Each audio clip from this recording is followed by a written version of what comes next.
Coming up today on Uncommon Sense, join me as I interview Lee and Valiree Sondeno, former Pentecostal music ministers who became Catholic in part because of Chesterton.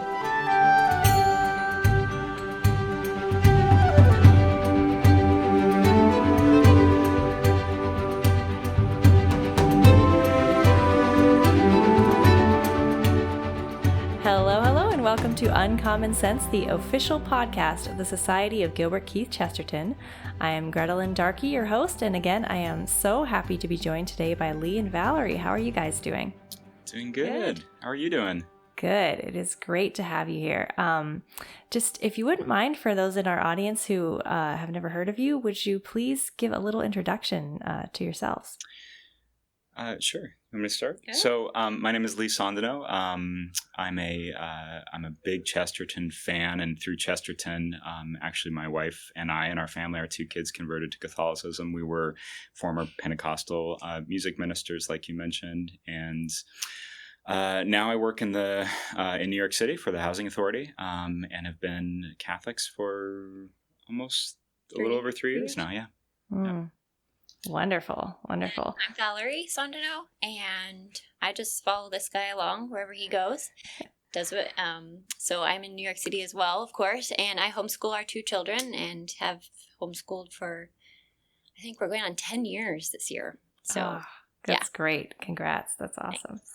Thanks. Cool. Well, why don't you guys tell me how you first met Chesterton? Let's dive right in.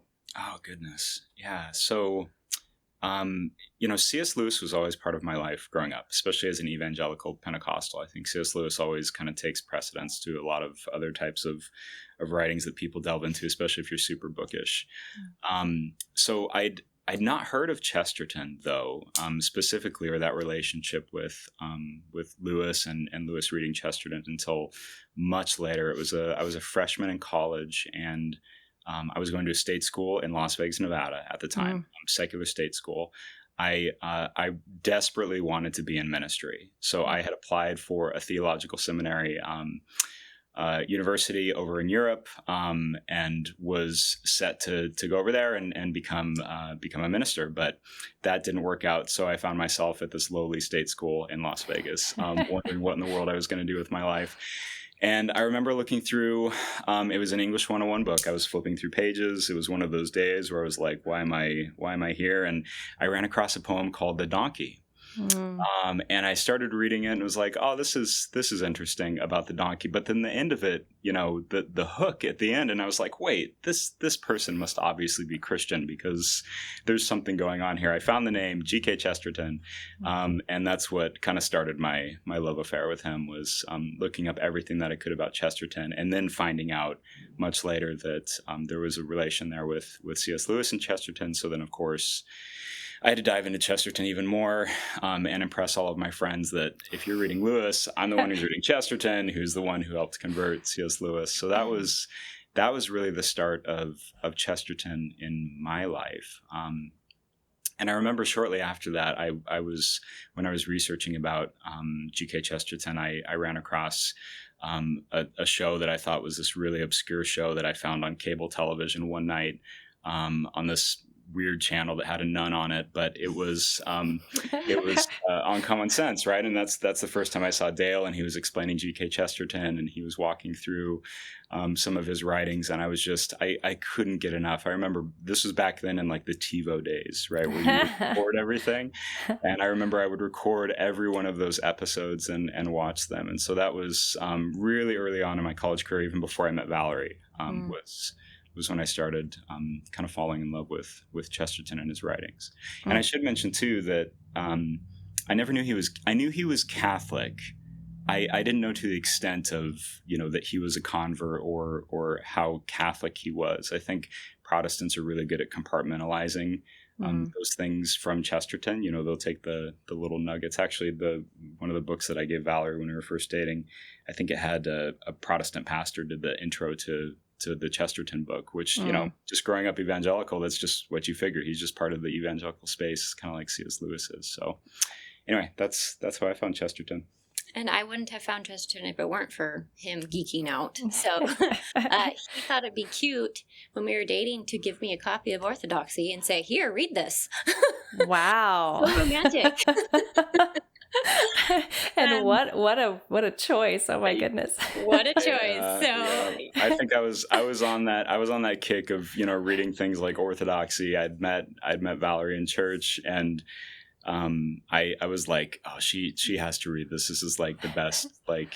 And I did cover to cover. So now we've been married forever. So. I was going to say, you still chose him. So that's Despite all of that. Actually, I think it's funny because we joke about that copy of Orthodoxy. I think hers was much more well used than mine even was. So so she read more of it than I was determined. I was determined to read it through and through.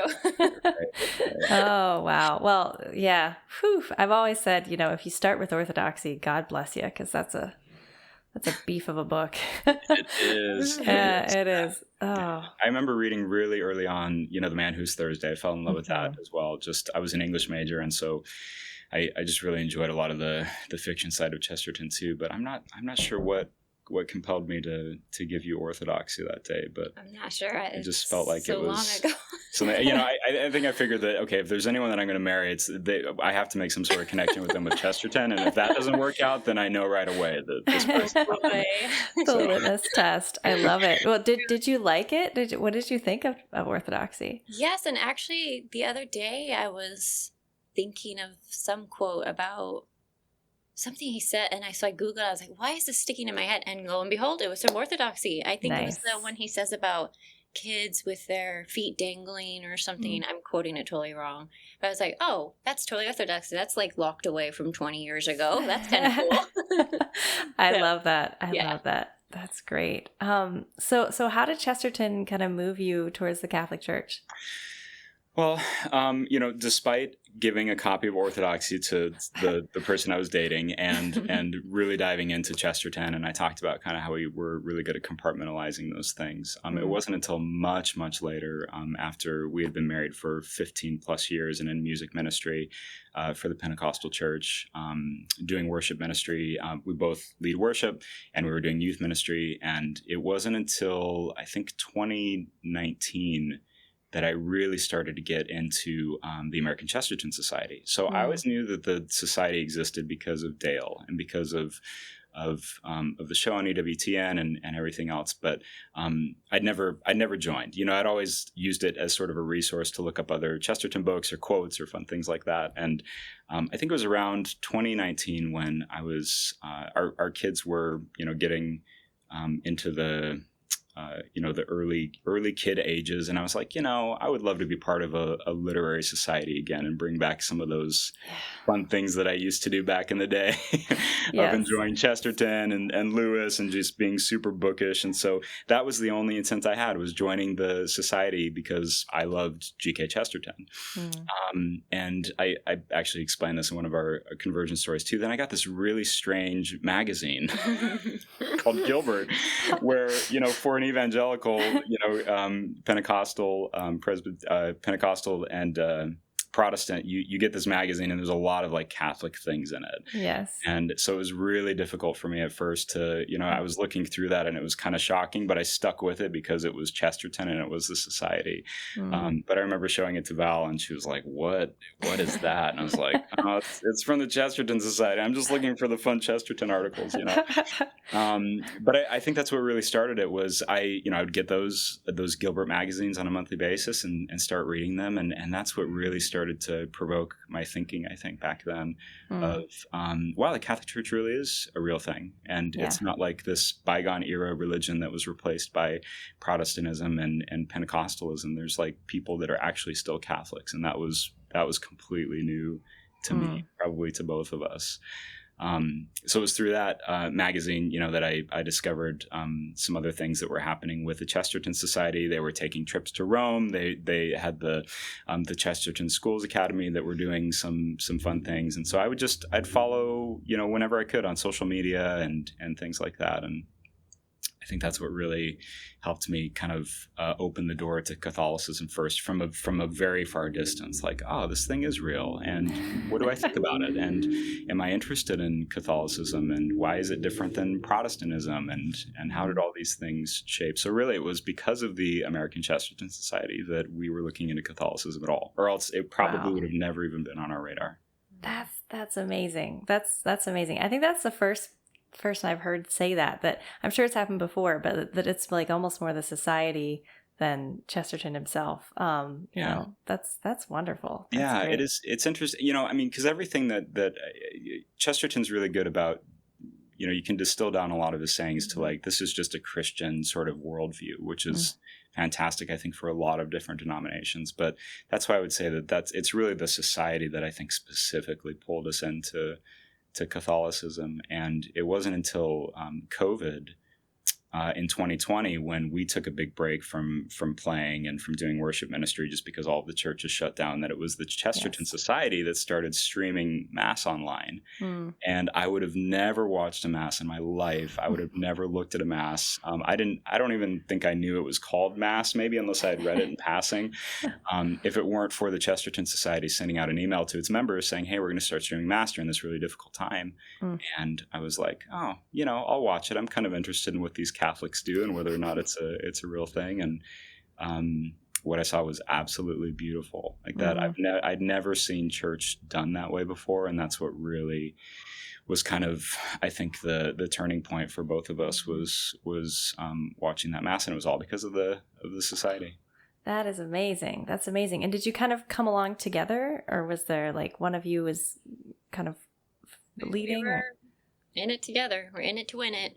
He basically would, well, for that first Mass, he called me down and was like, you got to come see this. This is incredible. And I just sat, like, he streamed it to the TV because he was watching it on his little computer. And so I sat, like, on the ground because I didn't think I was going to become anything. And I just started bawling, like weeping, because it was just the most beautiful thing. And even our kids joined us and had a million questions, because it was like we all just wanted to understand what we were witnessing on this tiny little iPhone TV, you know. And it was our whole family converted together. So yeah, I think beautiful. Valerie's like the really good litmus test for me. Like, especially even with Orthodoxy in Chesterton, it's like, here, would you like this? And even with Gilbert, it's like, oh, I got this weird magazine, but check out, there's some really cool articles. So I think it was just natural. My reaction to Valerie is usually like, well, I mean, I'm watching this Mass and like I've never seen anything like this before, but you should totally watch it because I'm being touched. And this is beautiful. Yeah. And too, I was really good at mastering the, virgin mixes you make during the Chesterton meetings. So and we would just sit there and learn as much as we could. Nice. I would go to the grocery store and get all the ingredients, minus the alcohol, and mix it up. And nice. Sit there and listen. I love it. Well, I'm a cradle Catholic, so a little bit of like convert envy, because I think as a convert you get to have that experience where you cry at Mass, and I'm just like, it's Mass, and that's such a horrible attitude, right? Because it's such an amazing gift that we have. But yeah, it's beautiful to kind of get to live it through stories like yours and get it new in myself again. So thank you. Yeah, absolutely. Yeah, it was different for us and exciting for us because I think it was just so different from anything that we've ever seen or done before, and I think through everything that happened with maybe even in college, learning about Chesterton and reading more about him, and just kind of reflecting and looking back at that, you can see where your heart was just really, like, our hearts were starting to be softened even back then, where we really were at that point just ready to receive something like that. I wouldn't recommend for, the Chesterton Society to start reaching out to evangelicals just as like, here, start watching Mass. But, it was kind of this slow growth thing that I think just looking at everything that happened, watching the Apostolate of Common Sense on TV, and then reading Chesterton, and then the Gilbert magazine that had a lot to do with it too. So that's why I think I love telling this story, and why I think it's so cool to share it with the American Chesterton Society, is because it was so uniquely because of the society that a lot of these things happened. I mean, of course, Chesterton, and that's the reason why a lot of us are here even talking as a society, but I mean, specifically from what the society was doing and the things that they publish, and some of the trips that they were taking and everything they were putting on social media, that was really what caught us. Beautiful. So at some point, did you try to connect with other society members, or when did that happen? Oh boy. So, not at all, because this was like the secret thing that I was doing on the side as I didn't even know if evangelicals were allowed to be part of the society. So I don't even, I was really flying under the radar with being a member. And it wasn't until right before we were confirmed into the Catholic Church. So I think it was, what was that, 2021? I just reached out to an email that I could find on the society page and tried to find Dale and said, hey, if you can pass this along, you don't know who I am, but this is our story and this is what's happened and everything like that. So that was actually the first time I'd ever reached out to anyone with the society. And what's cool about that, though, is that we started doing some stuff with the Knights as well. For the society. And I remember I had a conversation with Emily on the phone because she was calling some Knights members and we were kind of talking through things, and I was sharing with her kind of the cool story that we'd just gone through, because this was early in 2021, and I was sharing with her how we watched that first Mass, and I thought it was just the total opposite of what we were used to, with like this amazing production quality, rock and roll type of worship thing that we were used to, and it looked like someone was holding it on their iPhone and shaky, right? And then I remember talking to Emily on the phone, and she was like, "Oh, that was me actually holding that phone." for that first Mass. And so that was so cool to be able to like connect with the people that were behind the scenes that were making all of this happen. And so that's what I was really wanting to share with her and with Dale, was like, look, you guys don't even know it because of all this stuff behind the scenes, but you completely changed our family's trajectory forever. I love that. Yeah. Oh, that's and then amazing. We ended up getting connected with Father Joseph too. And he, when we first moved out here, even came for a meeting in New York. And so we got to meet him, and that was really special too. So Father Joseph Johnson. Yeah. So he was the one who was who was celebrating Mass that day. Right. That we were watching online. And so I was able to connect with them. I was like, look, 2 years ago we watched this live Mass and you were the one doing it. And this is us, and check out what happened just kind of behind the scenes. So it's been pretty cool. That is amazing. So at some point, did you find like your local parish and start how'd you start the process? It probably was kind of awkward. It was totally awkward. I mean, it was in the middle of COVID, so it was so awkward, like having to like make reservations. And you can go ahead and tell it if you want. Yeah, because it was back where they had the restrictions still. At least they did in Las Vegas at the time, where you had to register for only a certain amount of people were allowed to show up at the parish on a Sunday. And so I remembered I just Googled the Catholic church that was close to us. I remembered one that was close to us from me growing up, and that there was a Catholic parish in the neighborhood at least. So I looked them up and saw that they were giving reservations to current parishioners only. So of course we took. Of course we are. We're like, we're current parishioners. We're going to take that spot. And so we just jumped in. I mean, we wanted to be in person at a Mass so badly that we just signed up and we showed up. But foolish us, we sat in the front row and had no idea what we were doing. So we were looking behind our backs. Are we supposed to be kneeling right now? What are we supposed to do? That was an experience.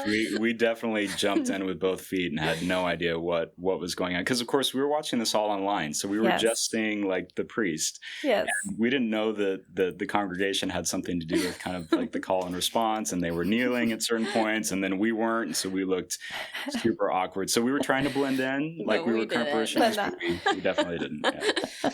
I love it. That's beautiful though. And then, did you talk to the priest at some point? Like what was the trajectory of like actually getting into the church? Yeah, we did. So we, after we went a couple of times, we reached out to the priest there and basically said, look, this is where we are. We're discovering the Catholic Church. We'd really love to meet and discuss how you become Catholic. We had no idea. We didn't know that there was a process. We didn't know what it meant to even, be Catholic. We're believing in a lot of these things, but do we have to what does it mean? Do we have to sign a paper? We just weren't sure. We'd never been through that before. So we did meet with a priest, and I remember that first conversation we had with him. He was quite shocked. He said, "I've never met people like you before. I've heard about a lot of people like you, but I've never met people like you." Well, he said that in reference to the fact that I'm a pastor's daughter. So he was like, "Why would you do that to your family? Why are you wanting to mess up or shake up what's going on in your family?" I was like, "Because I believe in this. This is true. This is right."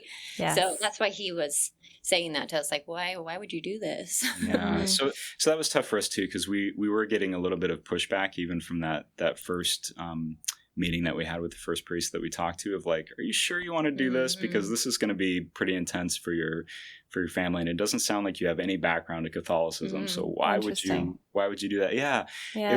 It was pretty interesting. And to be honest, I found a lot of comfort in Chesterton's own conversion story, just because it was, we were coming from a background of Protestantism from probably day one. I don't even know if we can go back any generation and find that someone was ever Catholic in our family. So it was comforting to know that, Chesterton is a convert, and he went through kind of those same things. And that was something I didn't discover until much later, when we were going through our process of converting, and it was like, wait, Chesterton was a convert? This is amazing. And so it was kind of neat. It's almost like right when you needed those things, they were there. And the Holy Spirit was kind of filling that void with what we needed at the time. I love that. That's wonderful. And anytime I hear about new converts, I always pray to John Henry Newman and Chesterton, because I think they had a hard time, and it's there's a lot that you have to leave behind, I'm sure, and it can't be easy. It can't be easy. Right. Yeah. Ooh. So what other Chesterton touch points were there in your story? Any? Yeah. Where else did he pop in? Well, so, besides the society, of course, I did as much research as I could into a lot of the Chesterton-Lewis relationship, because I was really interested in why. So my understanding of Catholicism was so light that when I was discovering these things, it was like, well, why didn't C.S. Lewis become Catholic? That was one of my main questions too. So I remember I was doing a lot of research into that. I found out that, he read Everlasting Man, and that was really something that was kind of the turning point for him from atheism. And it was like, well, why didn't he ever kind of cross the bridge entirely into Catholicism? So I remember at that point, it's kind of, you see Chesterton, who's completely Catholic, and you see Lewis, who was dabbling maybe a bit, but not quite sure if he was ready to commit. And I think there were maybe some things there about maybe his location where he lived and some of his background and ethnic background. And it was like, well, I can completely relate to that, because I think we thought we're the only people in Las Vegas becoming Catholic. Luckily, we found out that Vegas was a thriving Catholic community, and it was great to be able to plug in. But yeah, I mean, I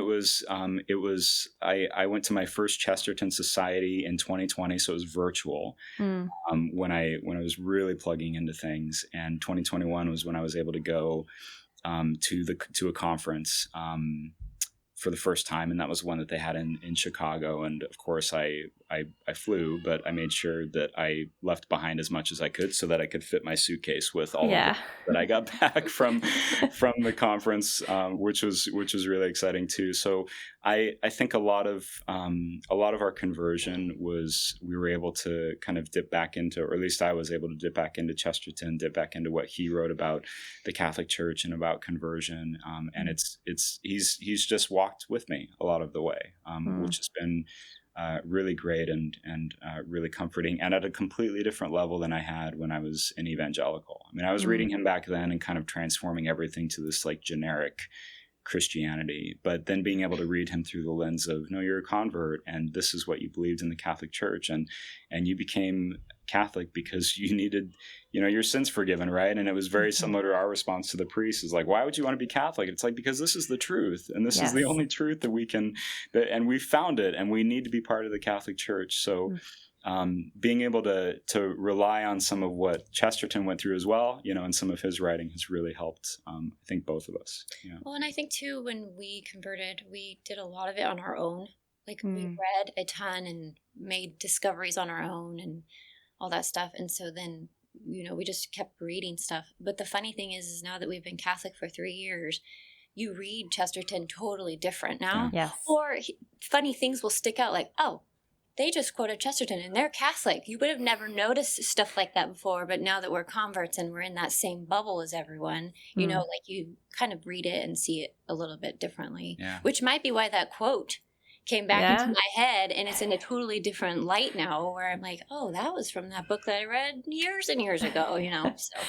I love it. And it's amazing to look back and see, how the soil of your heart is sort of prepared by the Holy Spirit. I mean, through these wonderful people and these things that happen to us. It's amazing. Yeah, absolutely. And it's been fun too. I made sure to get the DVDs of the Apostolate of Common Sense so that my kids could then see what I I grew up with, which has been such a fun experience too, to kind of share this with them, because of course our kids were really excited to be part of the Catholic Church as well. But I think it's been cool for them to understand, like, well, who's Chesterton and how did it make sense? And here's this poem, The Donkey, that meant a lot to your dad when he was in college, and didn't really feel like he had a place in this world, but then Chesterton was there for him. And so it's been kind of neat to help show them that this cloud of witnesses that we have, right? These people that are walking with us along this journey that God sends into our lives that are able to touch us at the moment we need to be touched. And I will always say that was Chesterton for me. Like, yes, it was absolutely the society, but that's something that it would have never happened if it weren't for, I think, Chesterton maybe reaching out at that point in time for me very early on. And I mean, we wouldn't have the society if it wasn't for Chesterton. So here we are. So we have actually had some feedback sometimes about people saying, why is this podcast so Catholic? It's just the Chesterton Society. I'm a Christian, but I'm not a Catholic. Can you just talk about Chesterton? In a place of love, obviously, but like, what would you say to those people just to help them understand? I would say I felt that exact same way. As a matter of fact, I remember there were conversations when I was listening to the podcast, and I would listen to Dale, and he was talking about the road to sainthood for Chesterton. And I remember thinking as a Protestant, I was like, oh, don't do that. Like, I don't want Chesterton to be a saint. I just want him to be like someone that I can rely on as a Protestant. And I think that's because I was approaching it from my lens of Christianity, right? And that was, I think, the big difference. So I would say to others, you read Lewis. He was obviously a very Christian, and there's a lot of people that find a lot of value out of some of his works, like, the Narnia Chronicles, right? There's non-Christians that are reading the Narnia Chronicles, but they'll never read it to the depth of what Lewis meant, right? Mm-hmm. And I think it's the same with Chesterton, where sure, it's a literary society, and we enjoy someone who knew how to write really well and had some great fiction, but through the lens of Catholicism is where we really get to the heart of the man and the heart of the matter. And I don't think you can completely understand Chesterton unless you understand how deeply he loved the church. And at least for my experience. So I would say, to anyone that may think that way, be patient with it. It will help frame the understanding of the man Chesterton. And I think now I know, just through our experiences, that you can't really separate the two. And if you try to separate the two, I think that's where Catholicism is going to come rushing in even harder. So you might as well just accept it. You might as well at least try, right? Right. Oh, great. And enjoy your weird magazine in the meantime. And enjoy your weird magazine in the meantime. Yeah, and be gracious to that stuff. Have it with an open mind too, because again, this is all through the lens of Chesterton, who's very Catholic. And so I think that's thanks be to God, I had the open mind to where I wasn't just, oh, forget this, I'm seeing priests and collars and things like that I'm not used to, and I don't want to read that. I read it with an open mind was accepting of it. And skipped some pages here skipped and there. Skipped a lot of pages here and there, right? Father Brown, throw it over your shoulder. Yeah, and don't throw the baby out with the bathwater type of thing. But yes. I think just there's a lot of for converts and non-converts alike. I think there's a lot that can be gained from reading Chesterton and from the society. And I don't know if I would be deterred one way or the other. I think reaching out to converts is a huge is a very valuable thing, but also maybe not over proselytizing them either, and making sure that we're all being enchanted by the wonder of Chesterton in different ways. I think Chesterton says, like the doors to the church, there's many doors, many gates, and we all enter in different ways, right? It's just kind of being open to that. That's beautiful. That's great. And Chesterton Conference is always a place where you can really kind of immerse yourself in the wonderfulness that are Chesterton people.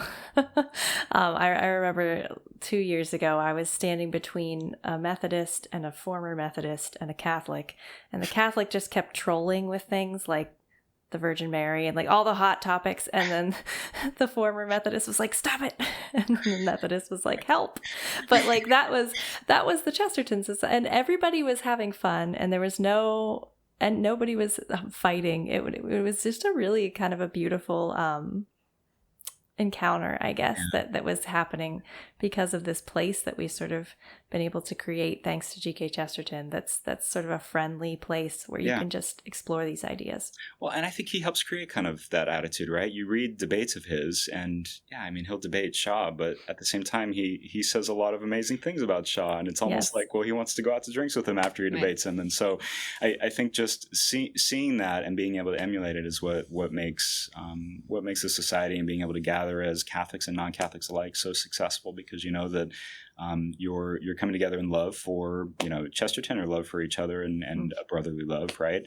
And that's what makes the difference. But I think reading those, especially early debates, for me, it was like, okay, that's how you can approach people. That's how you can approach things where people may not agree with you, and that's the right way to do it, out of love.